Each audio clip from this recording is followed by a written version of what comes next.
ಎಲ್ರಿಗೂ ಪ್ರೀತಿಯ ನಮಸ್ಕಾರ. ನಾನು ಮಾನಸಿ ಸುಧೀರ್. ರಾಷ್ಟ್ರ ಪ್ರಶಸ್ತಿ ವಿಜೇತ ನಟ ನಿರ್ದೇಶಕ ಶ್ರೀಯುತ ಶಿವಧ್ವಜ್ ಸರ್ ಇವರ ನಿರ್ದೇಶನದ ಶ್ರೀಯುತ ಈಶ್ವರಿದಾಸ್ ಶೆಟ್ಟಿ ಮತ್ತು ರಾಜೇಶ್ವರಿ ರೈ ಇವರ ನಿರ್ಮಾಣದ ಕೊರಮ್ಮ ಎಂಬ ಸಿನಿಮಾ ದುಬೈಯಲ್ಲಿ ಸೆಪ್ಟೆಂಬರ್ 22ನೇ ತಾರೀಕು ವಿಶೇಷ ಪ್ರದರ್ಶನ ಕಾಣಲಿದೆ. ಕನ್ನಡ ತುಳು ಎರಡು ಭಾಷೆಗಳಲ್ಲೂ ನೋಡಬಹುದಾದ ಕೊರಮ್ಮ ಸಿನಿಮಾಕ್ಕೆ ಶ್ರೀಯುತ ಸುರೇಶ್ ಬೈರಸಂದ್ರ ಅವರು ಸುಂದರವಾಗಿ ಛಾಯಾಗ್ರಹಣ ಮಾಡಿದ್ದಾರೆ.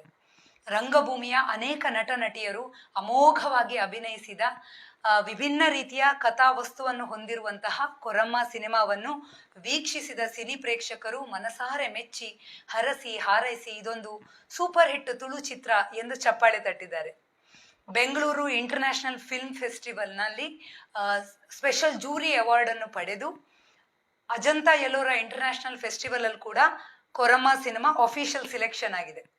ತುಳು ಚಿತ್ರರಂಗದ ಒಂದು ಅಪರೂಪದ ಕಲಾತ್ಮಕ ಸಿನಿಮಾ ಆಗಿರುವಂತಹ ಕೊರಮ್ಮ 80ರ ದಶಕದ ಕರಾವಳಿ ಕರ್ನಾಟಕದ ಜೀವನ ಶೈಲಿ ಮತ್ತು ಮನುಷ್ಯ ಸಂಬಂಧಗಳ ಮೇಲೆ ಬೆಳಕು ಚೆಲ್ತದೆ.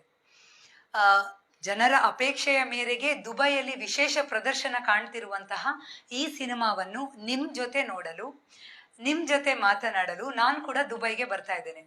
ಬನ್ನಿ, ನಿಮ್ಮವರನ್ನು ಕರೆತೇನೆ, ಒಟ್ಟಿಗೆ ಕುತ್ಕೊಂಡು ಸಿನಿಮಾ ನೋಡುವ. ಏನಂತೀರಿ?